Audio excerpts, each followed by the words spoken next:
piracy in history and literature and where they all belong. So, you're about to get a history lesson. And that's not something I ever expected to do. But then again, I've ended up doing panels on legal that I wasn't expecting to do, but I volunteered myself, so I only have myself to blame. Okay. Pirates in writing and history. What springs to mind when somebody asks you about pirates in writing? Yep. Anything else? Treasure Island. Anyone else got ones that spring to mind for them? No? Okay. Bueller. No. All right. TV shows, movies, manga. For me, it would be Treasure Island, which is the first book I read with pirates in. But these days you'll hear Pirates of the Caribbean, Black Sails, Captain Harlock, and I'm probably mispronouncing that because it's been a long time since I watched The Captain. But there are other, in some cases, earlier appearances of pirates in books. Pericles by William Shakespeare. He's forgotten about. Captain Singleton, created by Daniel Defoe. The Pirate by Sir Walter Scott. The Golden Bug by Edgar Allan Poe. Very few people ever mention. They remember The Raven. Coral Island by R.M. Ballantyne. The Red Rover by James Fenimore Cooper. And Peter Pan. Where would Peter Pan be without Captain Hook? Well, okay, they'd still be on an island, Lost Boys, but where's the fun in that? Where's the fun without the crocodile and the pirates and kidnapping Tiger Lily and... Okay, but when did pirates first appear in real life? Any guesses? From the beginning, basically? Yeah. The truth is we're not entirely certain of the exact date. History suggests that pirates appeared in the late Bronze Age. Brave souls. Let's be honest, the boats weren't exactly that good back then.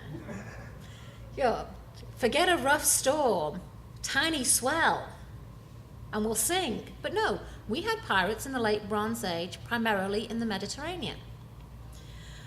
The root of the word piracy actually comes from ancient Greek, and I'm not going to try and pronounce these names because I've tried and I can't wrap my tongue around my teeth. But piracy means an attempt to rob for personal gain. It doesn't mean one ship raiding another. It became that later on, or became to mainly focus in that later on. But originally, it just meant a guy coming up and trying to steal from you.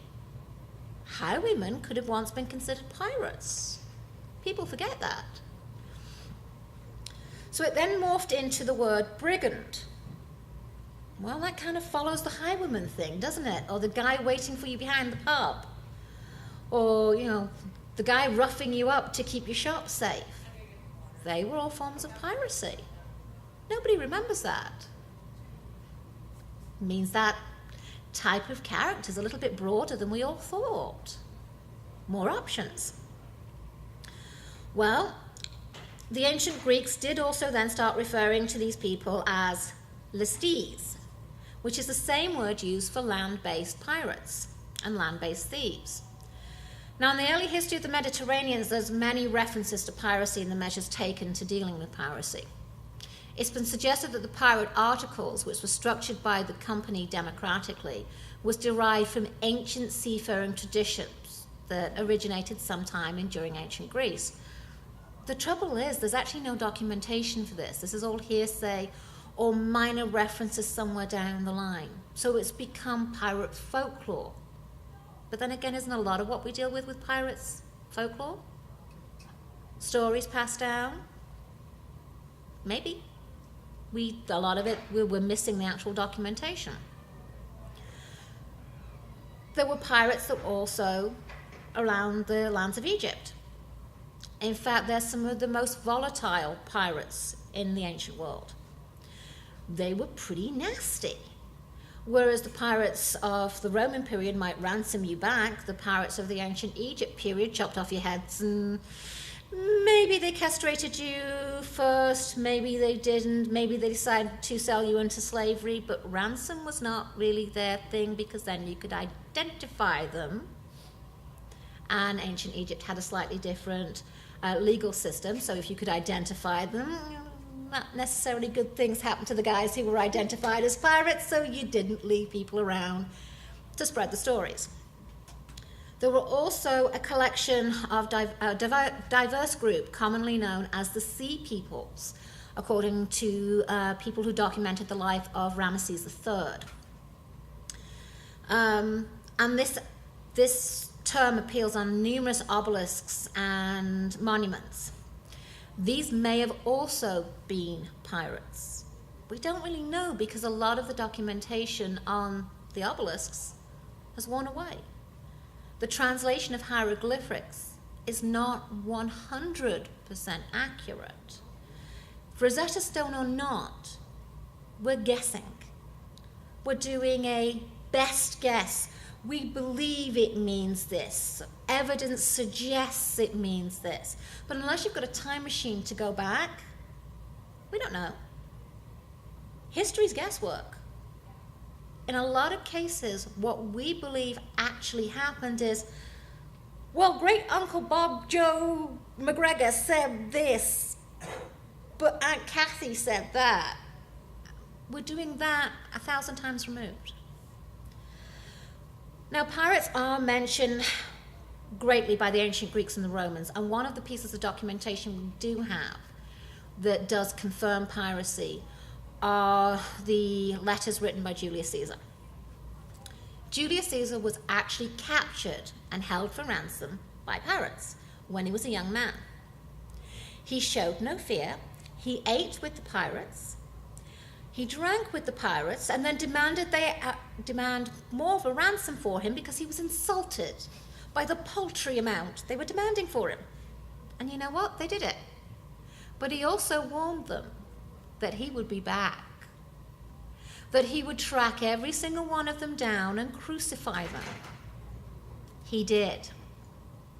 He did cut their throats first before he crucified them, according to his own letters.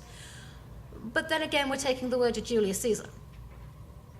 Was he just trying to be the good guy, or did he actually kill them first before he crucified them? If he did, that would have been a mercy. Crucifixion, not exactly a nice way to go, and it's not very quick. There are pirates that appear in TV, in historical, and I use the term loosely, historical TV shows, such as Spartacus War of the Damned. Now, the reason they appear in Spartacus War of the Damned is, again, there are papers from that time period that suggest Spartacus had trappings with pirates to gain supplies in order to see them through one particular season. So they threw them in Spartacus War of the Damned, and it made an interesting storyline. What about the Vikings? Except they're not Vikings. I'll get onto that bit in a minute. Are they pirates? Yeah. Why? They went and took stuff that wasn't theirs. Right. Were they actually Vikings? No. Okay. Especially in this country, well, especially in the North Americas, you will hear them called the Vikings. They weren't. They were the Norse. Viking is to go a Viking. It is an action. It means to go raiding. It was not the name of their people. Yes, I grit my teeth about that because I had it drummed into me as a kid. Don't do what the Americans do. Sorry. But you can blame Hollywood for that for a great deal. And I should be smacking myself because I remember watching the movie The Vikings and... Sorry? Tony Curtis. That's it, thank you. But that is where it then comes from, with everyone calling them the Vikings. Or that's as far back as I've been able to track, rather than calling the Norse and the Norse Raiders. So yes, we won't go on to a deeper rant there because, well, me turning blue and stomping my foot isn't pretty. All right, but when you say pirates, what normally springs to mind? It's not the Vikings, it's not the Romans, it's not the Greeks, it's not the Egyptians. The Caribbean. It's the golden age of piracy. That's what most people think about, right? whether it's the Pirates of the Caribbean, whether it's black sails, whether it's the Dread Pirate Roberts. It's the golden age of piracy, the hat, the feathers, the tall ships, the skull and crossbones, whether you want to call it that or the Jolly Roger. The fact that pirate ships for a long time all had individual black flags. And the skull and crossbones Jolly Roger did not come in until piracy had been around, that version of piracy had been around for a long time. But what also gets mixed up in all of this and all these tales of tall ships and parrots and peg legs and fighting against the rule of law, against the oppressive British and the oppressive Spanish and the oppressive Portuguese and anyone we just don't like in the moment, are various terms. You've got pirates, privateers, and buccaneers. These terms are often used as if they are interchangeable. They're not. All right, so let's discuss what an actual pirate is. It's the most generic term. A pirate is anyone at this point in time who uses the sea to commit theft. Pirates could be people who use boats to attack ports or ships, though it may be applied to those who simply escaped by sea. So you're raiding a town, such as in the opening of the Pirates of the Caribbean movie. They're raiding the town, they're not actually having a sea battle, and then they escape by ship. Yes, there's more to it than that, but this did happen. They did go and raid towns, they raided ports, they raided villages, and made off with whatever they could earn some money from. Or somebody didn't pay the protection fee. That was very common in that day and age. So the term is loose enough that it can group together more than specific groups, such as slavers, the Norsemen, and then you've got the Somali pirates who are active nowadays. But the simple thing is, a pirate is someone who breaks the law, the code. Not the pirate's code, which is more like a guideline anyway, but we'll get to that. But they are breaking the law. What about privateer? They were hired by a government to mess with another government. Yes and no, they weren't hired, but they were given a letter of marque. They're an individual granted a license, not the type of license we talked about in IP, but they are given permission, a letter of marque, to attack shipping belonging to the enemy. And if they attacked their own shipping, at that point they crossed the line into piracy. So they would receive a letter of marque from their nation's admiralty, which granted them permission to raid enemy ships and keep a percentage of the spoils. The rest they had to turn back over to the government and admiralty from whom they got their letter of marque. It wasn't theirs to keep. These were often ships of the admiralty, ships of the fleet. Sir Francis Drake was a privateer, and yet he's known as a famous captain and even admiral according to some sources. It's actually discussed whether Francis Drake ever got to that rank. Some say yes, some say no. The winners write history, right? But they would have to pay the percentage of the spoils back to the government. The bearer of the letter of marque would then go about hiring their own crew, who were then under almost as strict rules as the traditional navy were. So there was floggings. Floggings will continue until morale improves.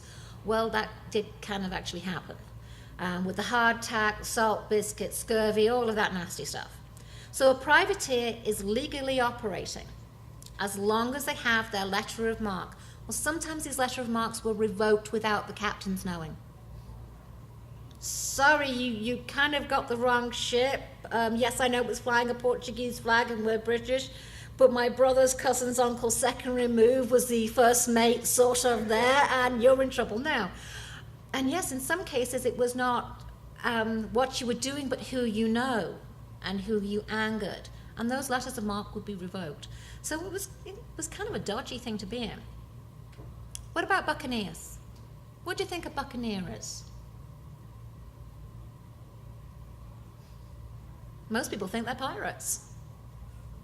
I think it has something to do with cattle. No. Okay. Buccaneers is used to describe 17th to 18th century pirates, but it's used incorrectly. It actually means something very specific. Sorry, tongue, teeth. And they're not even fake yet. In the 16th century, Spain started colonizing the Caribbean. Everyone pretty much knows that, or assumes that, because of the languages spoken. Around the 17th century, the other nations went, hey, what about us?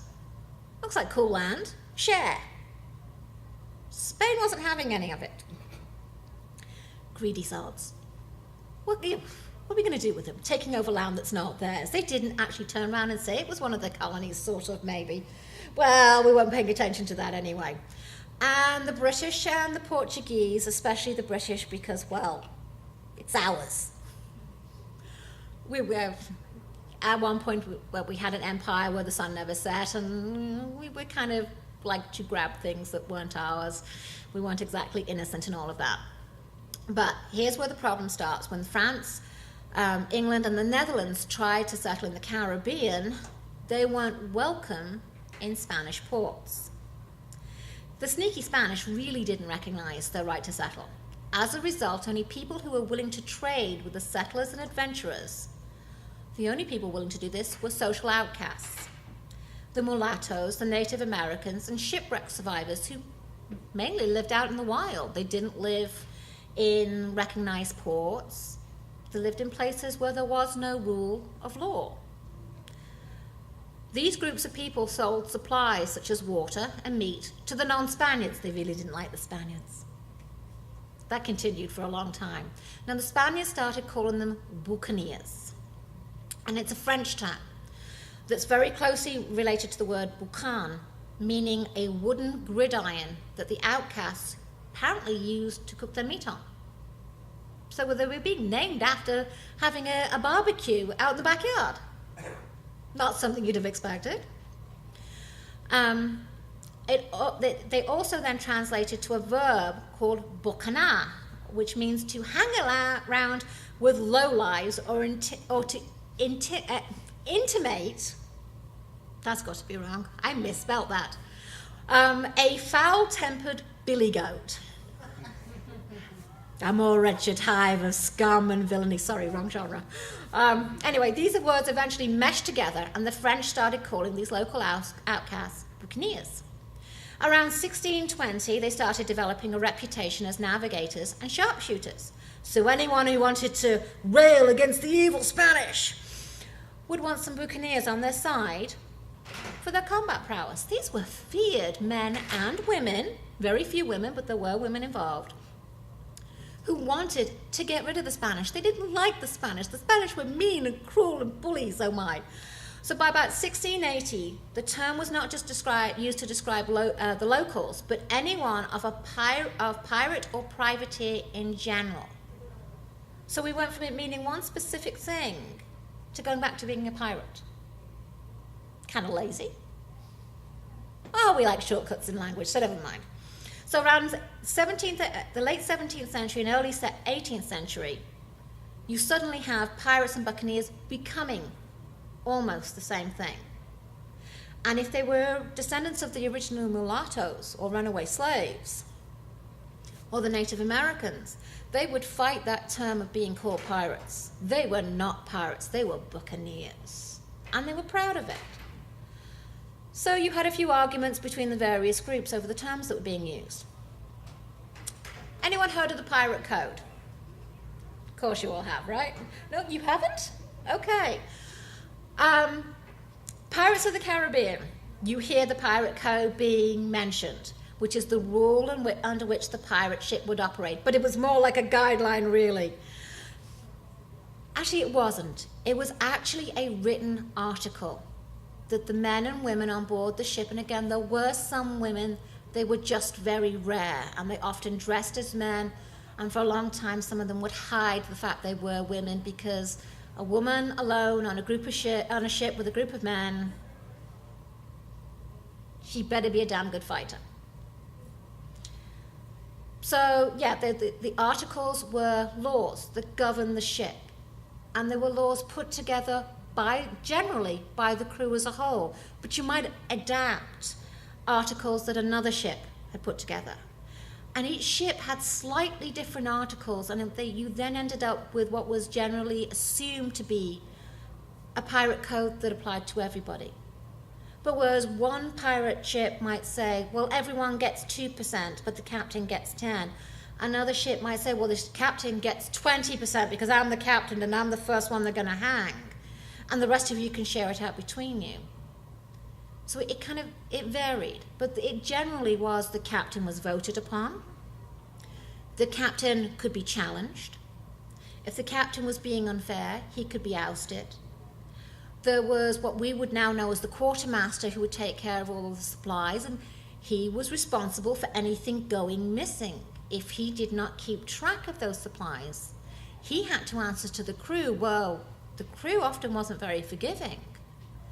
Where you would get floggings and punishments on a naval ship and a privateer ship, punishments on a pirate ship were more likely to be when we get in port, you're getting kicked over the edge. Though being stranded did happen. Not very often, but it did. And generally you were left with a gun with one bullet in it. And a musket and one musket ball. The choice was yours whether you tried to survive, tried to escape, or you took your own life. Because if you were stranded, marooned. Sorry. If you were marooned, and I thank you for that, if you were marooned, the odds were you were being marooned somewhere that they didn't get a lot of traffic back and forth, and salt water, well, drinking it doesn't really help. In fact, you turn insane, more insane than the authors at the end of the con. And that's saying something. But boiling it down, pirates and piracy has existed in some form or other throughout history. As long as there's been somebody who's wanted something that you've had that they didn't have, or they just wanted more of, and they came to try and take it, that's an act of piracy. There are pirates still in the modern age, the most famous being the Somalis. That is a legitimate, violent problem that we in this day and age are still dealing with. We have men and women on our own navies, both in the British and the American and other navies, who are dealing with these pirates. And these pirates do not negotiate. I'm presuming at least some of you have seen the second Captain America movie. What they're dealing with there is supposedly pirates. When they first go in, the men who have taken the ship are presumed to be pirates. They're also not. But they've committed an act of piracy. What genre of fiction do pirates belong in? Anything you damn well want them to belong in. They can be history, so you were right. It can be history, it can be fantasy, science fiction, steampunk, horror, alternate history. Let's throw them all in the pot and make a new genre we've never heard of because it's cool. They belong everywhere. And why not? Piracy is romantic as long as you're not dealing with it in real life. Long John Silver is an anti-hero that everyone loves to hate but loves to love at the same time. Captain Hook, who doesn't feel sorry for him at the end of the day? Trying to play that piano with the hook. I mean, come on. Can you do that? I can't. I can't play piano anyway. In reality, piracy wasn't pretty. Life on board ships in the Golden Age was not romantic. It was hard. It was dirty. You were more likely to die from starvation or drowning than you were to make a fortune. But the reason they did this, the reason they rebelled in that era, was because they wanted something that we take for granted. Freedom. In some respects, the Pirates of the Caribbean, the Pirates of the Golden Age, were freedom fighters. They wanted the right to choose their own captain. So they were democratic. They wanted the right to choose their own destiny.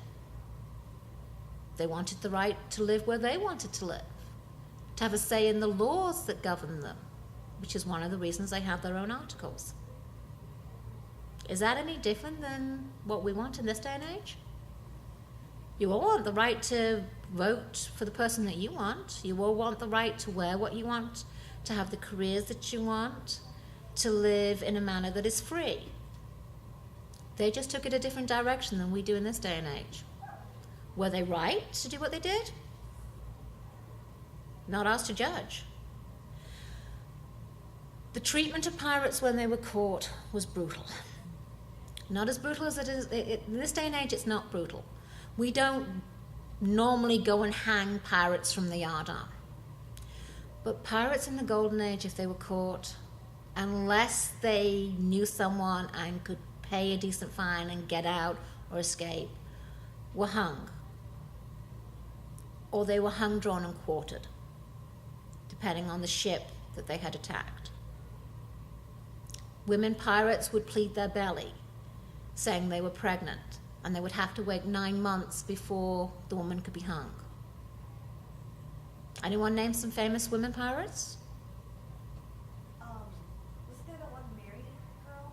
There was also Anne Bonny. Both of them pled their bellies at one point. Anyone here know somebody who arrested a person for piracy? This is where I get to tell you the fun story of my personal connection with piracy. My dad was a police officer. He's still alive, but at the time he was a police officer for 19 years in Britain. He was a special constable. Special constables are volunteer police officers that get paid what's called a boot duty. But he worked 40 to 50 hours a week as a special constable. I grew up in a seaside town that had a saltwater lake. They were dealing with some kids causing problems who were coming up and tossing other kids off the little boats and stealing the boats and taking joyrides. And this went on all through the summer. Finally, my dad and his partner get the ringleader. And they yank him off the boat. And they're soaking wet because they've had to step into the lake to get him off the boat because he wasn't coming. 15-year-old know-it-all, you can't touch me, what you going to do to me, copper? And my dad's got hold of him by the scruff of the neck. What are we going to charge him with, says his partner. That's salt water, right? That's a boat, right? That's piracy on the high seas. That's a hanging offence. They get the guy who is kind of looking at them as if they've grown other heads. And they get him to the station. And they've got the desk sergeant in on it. And he's a big man. Yes, he had the nickname Little John. He had to be 6'5". And you've all seen those old black law books on TV shows and things. And he gets this giant book. And he drops it on the desk and the dust goes everywhere and he flicks through. Oh, we're going to have to get Judge Mackenzie in on this one. This is a tough one, dude. I think he didn't say dudes, but you know. We have a complication here. Those boats are owned by the council. The council is run by the mayor. The mayor is a representative of Her Majesty the Queen. That is not just piracy. That's the act of a traitor. According to this, you're going to have to stand up, son, when I'm talking to you. We're going to have you hung, drawn, and quartered. Don't worry about it. Your parents will get 4 places to visit your body. They lock him up in the cells and leave him there for 2 hours while his parents are tracked down. The kid gets let out on bond. Didn't step a foot wrong for the rest of his life. But it worked. It absolutely worked. Technically, what the kid was doing was piracy. And piracy is indeed still one of the few death penalty sentences in the UK, the other one being a traitor, an act of treachery. He'd done both. But then again, this is the same guy who turned up, my father, who turned up to play out I was doing late, covered in blood, walks in and goes, "Look, blood, the other guys." There's my mother's having a fit and falling to the floor. Yes, that is where I get my warped sense of humour from, Ellie. And I hope one day he's able to come over here. So, okay, anyone got any questions about piracy in history or suggestions where we could put pirates in stories? Well, they appear in David Webber's Honor Harrington series. The Silesia Confederacy is fighting against piracy the entire times. But then again, Honor Harrington is Horatio Hornblower in space if he was a 6-foot-tall half-Asian woman. She goes through the same injuries as Horatio Hornblower. And if you haven't read Horatio Hornblower and you have an interest in naval warfare and how all of this was dealt with, this is a fantastic series. Yes, it is old. The language in some cases would be classed as archaic. It's not to me, but then again, I read weird things like William Shakespeare when I was 6 years old just for fun. Okay, that's why I'm warped. Never mind. But it deals with how ships were run. Master and Commander is another wonderful series that also touches on piracy in several places. Look at the books from the Napoleonic era. I mean, there were so many battles between the French and the English that people forget they were also dealing with Spanish piracy at the same time, and American piracy, because you guys kind of had this little war going on. The War of Independence. The first Civil War, as it's often referred to in England. Yes, when my dad comes over, he tells everyone he's here to retake the original 13 colonies. Most people tell him to, yeah, please take them. But no, you've got all of this wonderful history, but most people boil it down to the Caribbean and the golden age of piracy. So much is missed out on. You could go back and have Egyptian pirates coming across, trying to raid the Library of Alexandria. Why not? That's what I do. Yeah. Weapons, dude. We don't know what's in there, but it's cool. You could have it you do have it in manga and anime. You have it, there was a stop motion movie called Pirates that took the whole Mickey out of the whole thing, but it was wonderfully done. Even if you look at things like the Dragon Riders, not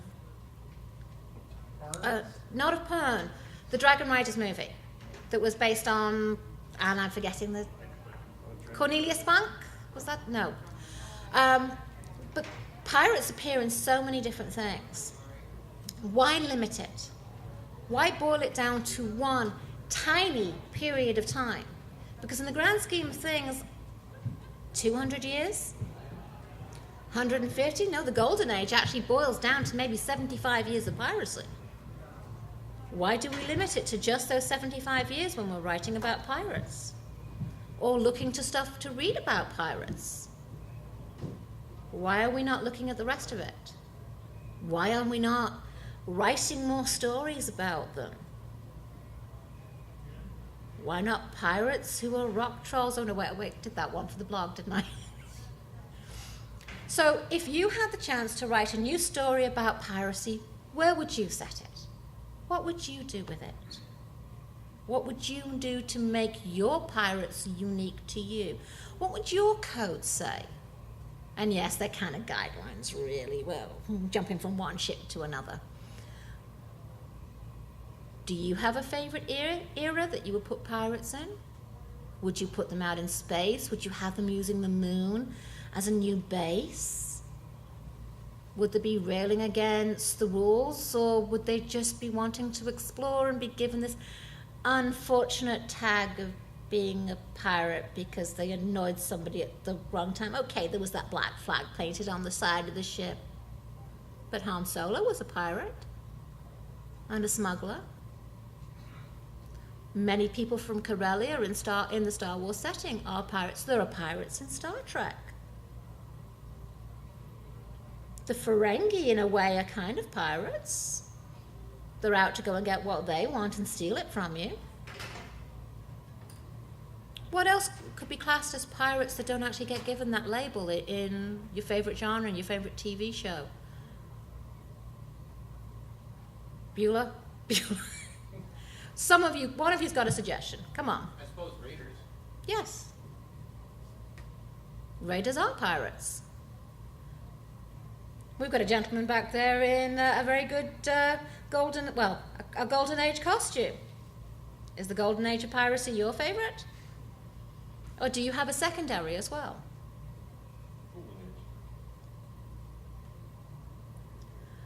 I pretty much wrapped up what I had written because so yes.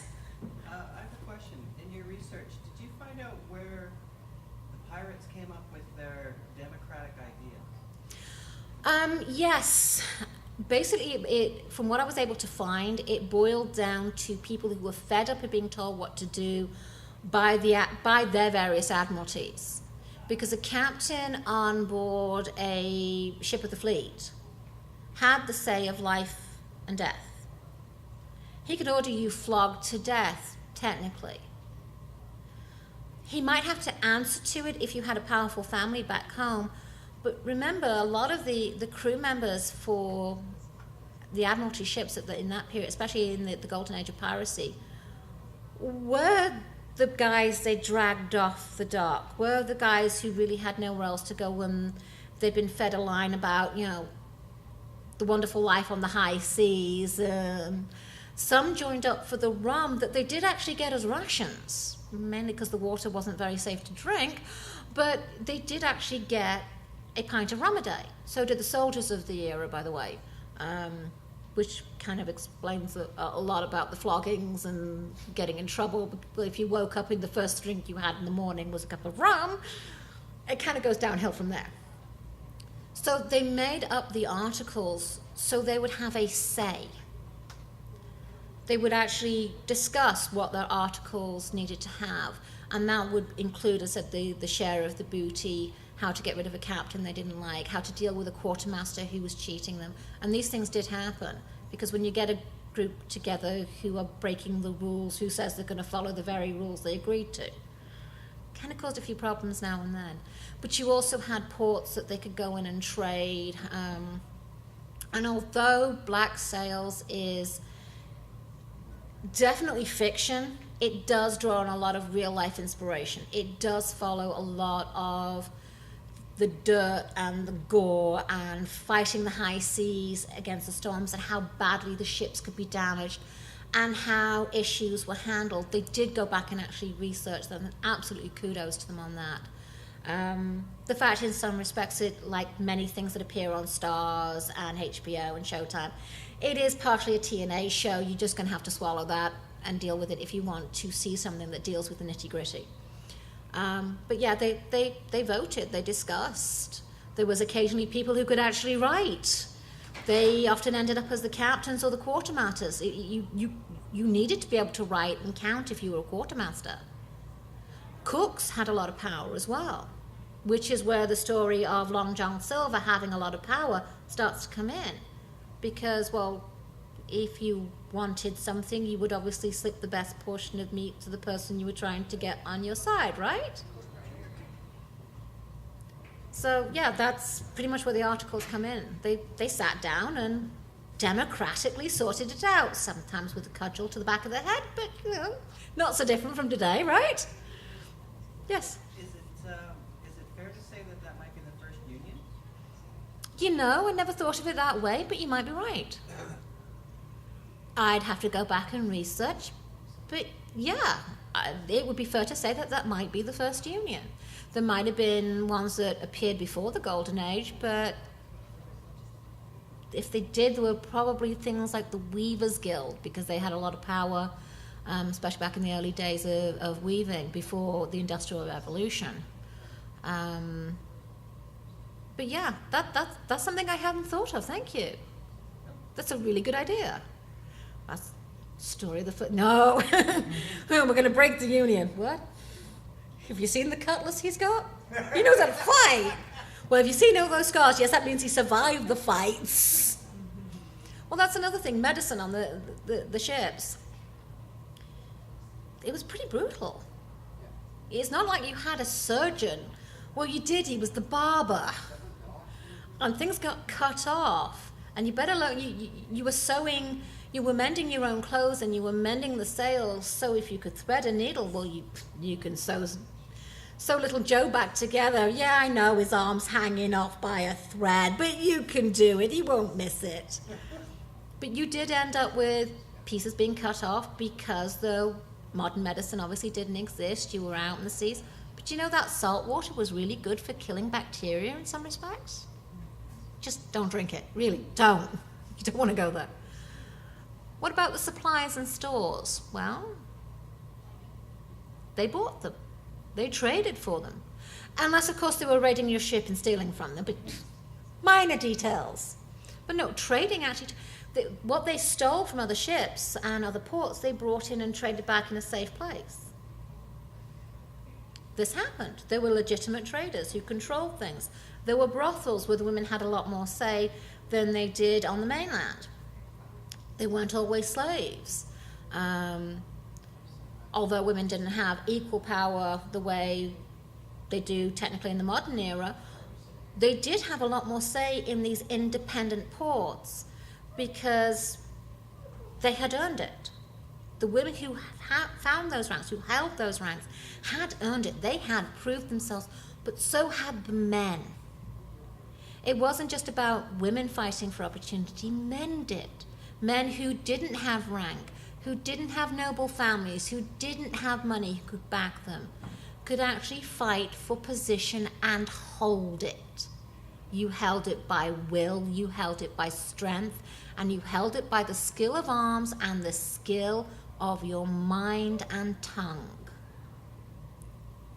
You didn't have the skills, you weren't holding anything.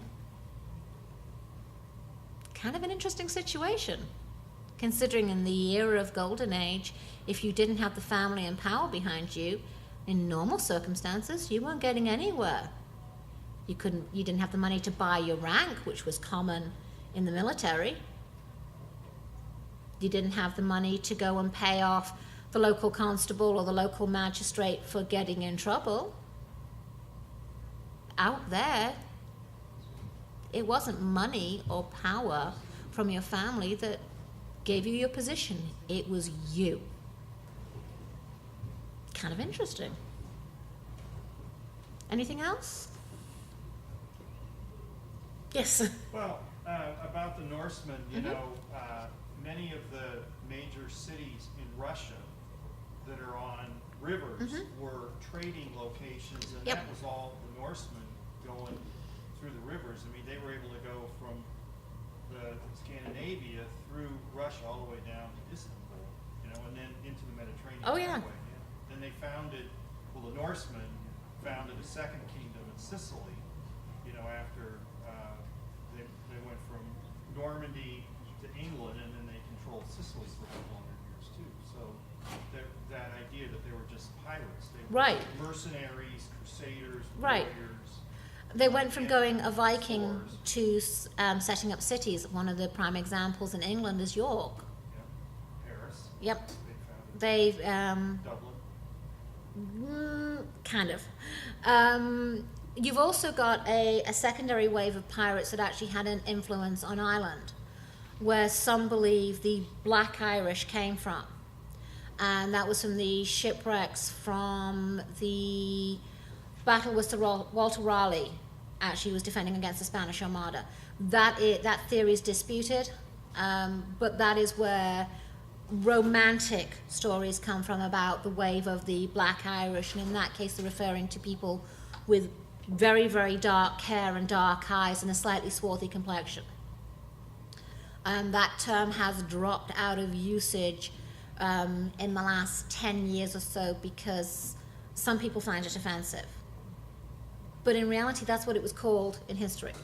And it wasn't being offensive. It was referring to the dark hair, dark eyes, and a slight tan, or a Mediterranean tan.